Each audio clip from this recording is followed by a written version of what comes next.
Hello, namaste and welcome to all of you. आप सभी viewers का हमारे चैनल के ऊपर एक बार फिर से बहुत बहुत स्वागत है। देखिए, आज के दौर में जो है हर एक पर्सन जो है वो इन्वेस्टमेंट करके अपने लिए जो है एक वेल्थ क्रिएट करना चाहता है, जिसके लिए जो है लोग अलग अलग जगहों पे जो है इन्वेस्टमेंट भी करते हैं। पर आज भी हमारे देश में जो है ज़्यादातर लोग जो हैं वो fixed deposit, recurring deposit, term deposit, PPF जैसे जो इन्वेस्टमेंट इंस्ट्रूमेंट्स हैं उन्हीं में ही जो है ज़्यादा निवेश करते हैं, क्योंकि लोगों को मानना ये है कि ये जितने भी जो निवेश के साधन हैं ये बहुत ही ज़्यादा सेफ़ हैं, सिक्योर हैं और यहाँ पे रिस्क जो है वो बहुत ही कम है। तो देखिए, आज हम आपको जो है ये बताने वाले हैं कि ये जितने भी इन्वेस्टमेंट के ऑप्शंस जो आपके पास अवेलेबल हैं, इनमें से वो कौन से इन्वेस्टमेंट के ऑप्शंस हैं जो आपकी लॉन्ग टर्म वेल्थ क्रिएशन में जो है मदद कर सकते हैं, और वो ऐसे कौन से फैक्टर्स हैं जो आपकी लॉन्ग टर्म वेल्थ क्रिएशन में जो है रुकावटें डाल सकते हैं। तो चलिए देखते हैं। अब वो कौन से फैक्टर्स हैं जो हमारी लॉन्ग टर्म इन्वेस्टमेंट्स में जो है रुकावटें डाल सकते हैं, जिसमें से कि जो पहला फैक्टर जो है वो है इन्फ्लेशन, दूसरा फैक्टर जो है वो है रिटर्न्स, तीसरा फैक्टर जो है वो है लिक्विडिटी, चौथा जो फैक्टर है वो है रिस्क एपेटाइट, पांचवा जो फैक्टर है वो है टैक्सेशन, और छठा जो फैक्टर है वो है डाइवर्सिफिकेशन। तो ये वो सारे फैक्टर्स हैं जो हमारी लॉन्ग टर्म इन्वेस्टमेंट्स में जो है रुकावटें डाल सकते हैं। तो अब हम इन सारे फैक्टर्स को जो है एनालाइज करते हैं, जिससे कि हमें ये भी पता चल जाएगा कि कौन सा वो इन्वेस्टमेंट ऑप्शन है जिससे कि हमें लॉन्ग टर्म वेल्थ क्रिएशन में जो है मदद मिल सकती है। तो चलिए देखते हैं कि जो हमारा पहला इम्पॉर्टेंट फैक्टर है यानी कि इन्फ्लेशन, वो कैसे हमारी इन्वेस्टमेंट्स को जो है वो अफेक्ट कर सकता है। तो देखिए, ministry of statistics and programme implementation जो है वो जो है इन्फ्लेशन को मेजर करता है कंज्यूमर प्राइस इंडेक्स के थ्रू। तो अगर हम जैसे कि हम देख सकते हैं कि इन्फ्लेशन रेट जो है वो मई में वो 6.04% रहे हैं, जून में 6.37% रहा है, और जो लेटेस्ट जो करंट इन्फ्लेशन रेट है एज ऑन अगस्त 2021 वो जो है 5.32% रहा है। तो देखिए, इससे हम क्लियरली एक चीज़ नोट कर सकते हैं कि इन्फ्लेशन रेट जो है वो डिक्लाइन हुआ है अगर हम उसे कंपेयर करें मई के इन्फ्लेशन रेट्स के अकॉर्डिंग। तो देखिए, जैसे कि आप यहाँ पर देख सकते हैं कि हमने जो है इस टेबल में हमारे डे टू डे लाइफ में जो यूज़ होने वाली चीज़ें हैं उनके जो इन्फ्लेशन रेट्स हैं उनको जो है हमने यहाँ पर जो है डिस्क्राइब किया है, जिसमें कि food and beverages, pan, tobacco and intoxicants, clothing and footwear, housing, fuel and lightning, house hold goods and services, health, transport and communication, entertainment, education and personal care and effects के जो inflation rates हैं उनको जो है हमने यहाँ पर जो है डिस्क्लोज किया है। तो अगर हम इस टेबल को अगर हम ध्यान से अगर हम ऑब्जर्व करें तो देखिए, यहाँ 5 चीज़ें ऐसी हैं जिनके कि इन्फ्लेशन रेट जो है, जो हमारा करंट इन्फ्लेशन रेट है यानी 5.32%, उससे भी जो है वो ज़्यादा है। जिसमें कि अगर हम देखें clothing and footwear, fuel and lightning, health, transport and communication and entertainment, इनके जो इन्फ्लेशन रेट जो है वो करंट इन्फ्लेशन रेट से भी जो है ज़्यादा है।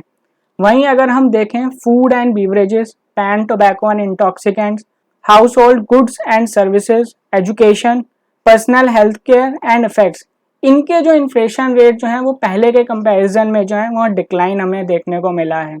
वहीं अगर हम देखें हाउसिंग के इन्फ्लेशन रेट्स, वहाँ पर जो है हमें स्लाइट राइज हमें जो है देखने को मिला है। तो देखिए, यहाँ पर हम एक चीज़ तो ज़रूर कह सकते हैं कि इन्फ्लेशन कभी कम होगा तो कभी ज़्यादा होगा, पर इन्फ्लेशन जो है over a longer period of time जो है वो हमेशा राइज किया है।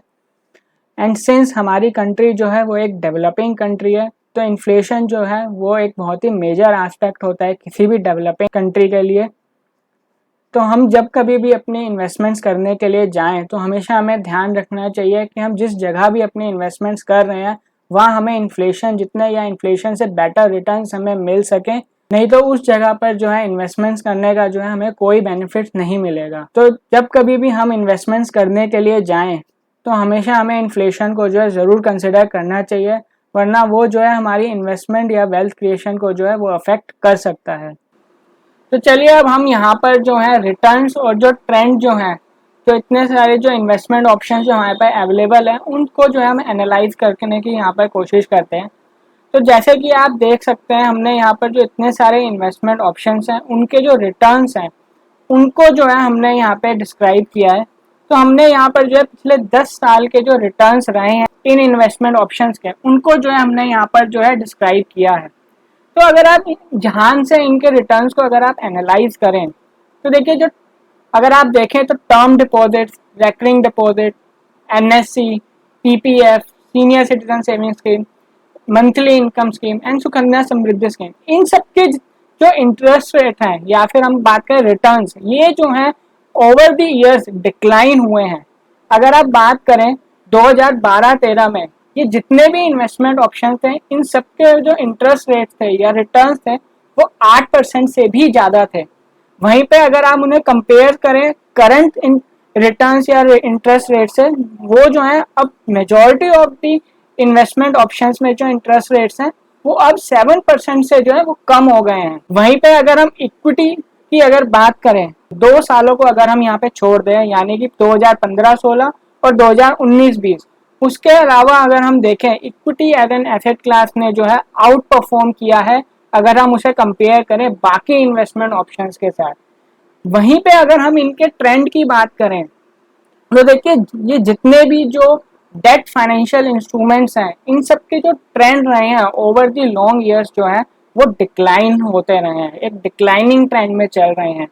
यही नहीं, अगर हम इनके आज से 10 साल पहले की भी बात करें, जब इन सब इंस्ट्रूमेंट्स पे जो इंटरेस्ट रेट या रिटर्न्स जो थे वो 10% या उससे ज़्यादा भी हुआ करते थे, तो आप देखिए कि ओवर द लॉन्गर पीरियड, लंबे समय में हमेशा जो रिटर्न्स हैं डेट फाइनेंशियल इंस्ट्रूमेंट्स के जो है वो कम होते गए हैं। हमें जो है ये चीज़ का ध्यान रखना चाहिए कि जब भी हम इन्वेस्ट कर रहे हैं तो जिस चीज़ में हम इन्वेस्ट कर रहे हैं उनका ट्रेंड जो है वो डिक्लाइनिंग नहीं होना चाहिए। और हो सकता है आने वाले 5 या 10 सालों में ये जो इंटरेस्ट रेट हैं या ये जो रिटर्न्स हैं इन इन्वेस्टमेंट ऑप्शंस पे वो और डिक्लाइन हो सकते हैं।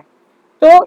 क्लियरली हम यहाँ पर देख सकते हैं कि equity as an asset class उसने जो है बेटर रिटर्न्स दिए हैं लंबे समय में, अगर हम कंपेयर करें बाकी के जो डेट फाइनेंशियल इंस्ट्रूमेंट्स हैं उसके कंपैरिजन में।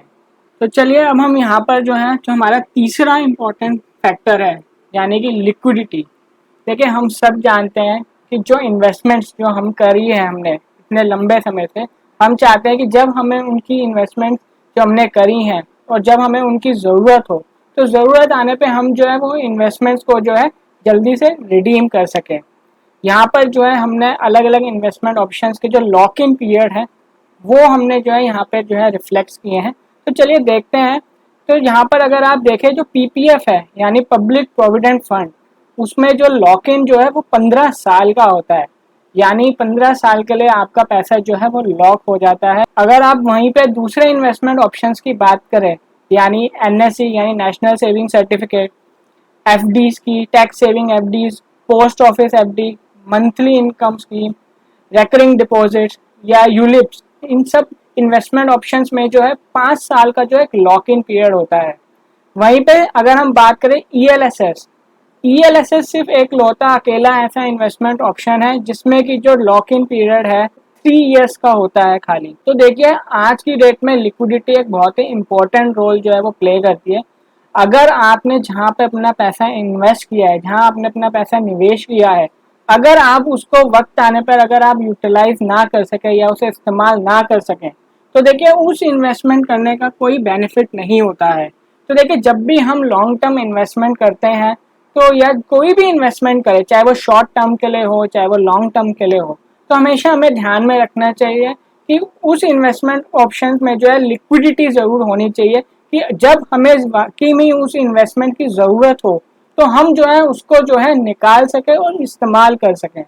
तो यहाँ पर जो है हमने यही चीज़ देखी है कि ये जितने भी जो इन्वेस्टमेंट ऑप्शंस हैं और ये ज़्यादातर इन्वेस्टमेंट ऑप्शन जो है वो टैक्स सेविंग की हैं। अगर हम बात करें पीपीएफ की, एनएससी की, टैक्स सेविंग एफडीज की या पोस्ट ऑफिस जो 5 ईयर एफडीज होती हैं, तो अगर हम इन सब चीज़ों की अगर बात करें, इन सब में जो लॉक इन पीरियड है वो बहुत ज़्यादा होता है जिससे कि हमारी जो लिक्विडिटी है वो जो है ब्लॉक होती है। वहीं पे अगर हम देखें, अगर हम इक्विटी में बात करें तो ईएलएसआई यानी इक्विटी लिंक सेविंग स्कीम सिर्फ एक अकेला एक ऐसा ऑप्शन हमारे पास अवेलेबल है जहाँ पर कि जो हमारे पास जो लॉक इन टेन्योर है वो सिर्फ 3 इयर्स का होता है। वहीं पे अगर हम इस बात करें, अगर हम बाकी इक्विटी रिलेटेड इन्वेस्टमेंट ऑप्शंस की, यानी कि अगर हम बात करें स्टॉक मार्केट्स में इन्वेस्टमेंट्स की या फिर जो इक्विटी ओरिएंटेड जो म्यूचुअल फंड्स है, वहां पर जो है इतना ऐसा कोई लॉक इन पीरियड्स नहीं होते हैं। वहां आप जो है विद इन T+2 डेज के अंदर जो है अपना अमाउंट जो है वो रिडीम कर सकते हैं। तो यहाँ पर हम क्लियरली देख सकते हैं कि इक्विटी जो है हमें वो बेटर जो है लिक्विडिटी प्रोवाइड करवाता है अगर हम उसे कंपेयर करें इन सारे इन्वेस्टमेंट ऑप्शंस के साथ। तो देखिए अगला जो हमारा इम्पोर्टेंट फैक्टर है वो है रिस्क एपेटाइट। अगर हम सिंपल टर्म्स में बात करें तो रिस्क लेने की क्षमता, या फिर हम बोलें कितना रिस्क हम लेने को तैयार हैं। तो रिस्क एपेटाइट जो है वो हर लाइफ स्टेज पर जो है हमारा चेंज होता है, जिसके अकॉर्डिंग जो है हमारे एसेट एलोकेशन में भी जो है चेंजेस आते हैं। तो जैसे कि आप यहाँ पर देख सकते हैं, हमने यहाँ पर जो है risk appetite and life stage asset allocation का एक एग्जांपल जो है यहाँ पर आपके सामने डिस्क्लोज किया है। तो जिसमें कि आप देख सकते हैं कि जब हम एक यंग इन्वेस्टर होते हैं तो हमारा फोकस जो होता है वो wealth creation and capital appreciation के ऊपर होता है। एंड सिंस हमारे पास जो रिस्पॉन्सिबिलिटीज और डिपेंडेंस जो है यहाँ पर कम होते हैं and majority of our goals जो होते हैं वो लॉन्ग टर्म होते हैं, तो हम मेजॉरिटी ऑफ हमारा एलोकेशन जो है वो इक्विटी में पार्क कर सकते हैं और एक स्मॉल पोर्शन जो है अपने इन्वेस्टमेंट का जो है वो डेट में जो है एलोकेट कर सकते हैं। वहीं पे जब हम फर्दर मूव करते हैं अपने लाइफ स्टेज में और जब हम मैरिड हो जाते हैं तो हमारी जो रिस्पॉन्सिबिलिटीज और जो डिपेंडेंट्स होते हैं वो बढ़ जाते हैं, जिसकी वजह से हमारा रिस्क एपेटाइट और जो एसेट एलोकेशन है उसमें भी जो है चेंज आता है, जिसकी वजह से हम जो है अपना कुछ पोर्शन जो है इन्वेस्टमेंट का वो जो है इक्विटी से डेट में जो है उसको ट्रांसफर कर सकते हैं। और जब हम जो है फर्दर नेक्स्ट स्टेज पे जब हम जो है मूव ऑन करते हैं एंड जब हम जो है नियर होते हैं हमारे रिटायरमेंट के, तो वहाँ पर जो है हमारा मेन जो फोकस होता है वो हमारी वेल्थ को फर्दर एक्यूमुलेट करने पर होता है। और यहाँ पर सिंस हम जो है ज़्यादा रिस्क नहीं लेना चाहते हैं तो हम जो है फर्दर स्लोली एंड ग्रेजुअली अपना जो एलोकेशन है वो इक्विटी से जो है वो डेट में जो है हम ट्रांसफ़र कर सकते हैं। वहीं पे जब हम फर्दर मूव ऑन करते हैं और जब हम रिटायर हो जाते हैं तो हम वहाँ चाहते हैं कि जो हमने वेल्थ एक्यूमुलेट की है हम उसका बेटर यूटिलाइजेशन कर सकें, जिससे कि जो है हमें एक रेगुलर और स्टेबल इनकम जो है हमें मिल सके। तो जिसके लिए जो है हम जो है अपना मेजॉरिटी ऑफ दी जो इन्वेस्टमेंट है उसको जो है डेट में जो है उसे पार्क कर सकते हैं और एक स्मॉल पार्ट जो है हमारी इन्वेस्टमेंट का उसको जो है हम इक्विटी में जो है एलोकेट कर सकते हैं। तो देखिए रिस्क को जो है मैनेज करना बहुत ही ज़्यादा ज़रूरी है। अगर हम रिस्क एपेटाइट को प्रॉपर तरीके से मैनेज नहीं करेंगे तो वो हमारे इन्वेस्टमेंट और वेल्थ क्रिएशन को जो है अफेक्ट कर सकता है। तो देखिए अगला जो हमारा इंपॉर्टेंट फैक्टर है उससे हमें और भी ज़्यादा क्लैरिटी मिलेगी कि कौन सा इन्वेस्टमेंट ऑप्शन जो है हमारी लॉन्ग टर्म इन्वेस्टमेंट के लिए जो है वो बेटर है। तो देखिए अगला जो हमारा जो इम्पोर्टेंट फैक्टर है वो है after tax and inflation adjusted return, यानी टैक्स और इन्फ्लेशन को एडजस्ट करने के बाद जो हमें पॉसिबल रिटर्न्स जो हमें मिल सकते हैं उनको जो है हमने यहाँ पर जो है डिस्क्राइब करने की कोशिश करी है। तो देखिए हमने यहाँ पर जो है कुछ एजम्पशंस जो हैं उनको कंसिडर किया है, जिसमें से कि जो पहली एजम्पशन है वो ये है कि हमने जो है जितने भी इन्वेस्टमेंट ऑप्शंस हैं उनको हमने लॉन्ग टर्म इन्वेस्टमेंट्स के लिए जो है कंसिडर किया है, यानी मोर देन 1 ईयर के लिए। सेकेंड एजम्पशन ये है कि जितने भी डेट इन्वेस्टमेंट ऑप्शंस हैं उनके हमने करंट इंटरेस्ट रेट्स को जो है कंसिडर किया है। थर्ड एजम्पशन ये है कि हमने इक्विटी के लिए निफ्टी 50 इंडेक्स के जो लॉन्ग टर्म एवरेज रिटर्न्स हैं उनको जो है हमने कंसिडर किया है। And fourth and last assumption ये है कि हमने एज्यूम किया है कि इन्वेस्टर जो है वो फॉल करते हैं under the tax bracket of 30%। तो देखिए जैसे कि आप यहाँ देख सकते हैं कि हमने यहाँ पर जो है लॉन्ग टर्म इन्वेस्टमेंट के लिए जो है अलग अलग इन्वेस्टमेंट ऑप्शंस को जो है यहाँ पर कंसिडर किया है, जिसमें कि हमने जो है equity, post office, term deposit, bank FD, recurring deposit, national saving certificate, monthly income scheme and public provident funds को जो है हमने कंसिडर किया है लॉन्ग टर्म इन्वेस्टमेंट के लिए। वहीं पे हमने जो है इन सारे इन्वेस्टमेंट ऑप्शंस के जो है हमने रिटर्न्स को जो है यहाँ पे डिस्क्लोज किया है, जिसमें इक्विटी में हमें 15%, पोस्ट ऑफिस टीडी में 6.7%, बैंक एफडी में 5.5%, रेकरिंग डिपॉजिट में 5.8%, नेशनल सेविंग सर्टिफिकेट में 6.8%, मंथली इनकम स्कीम में 6.6% एंड पीपीएफ में हमें 7.10%।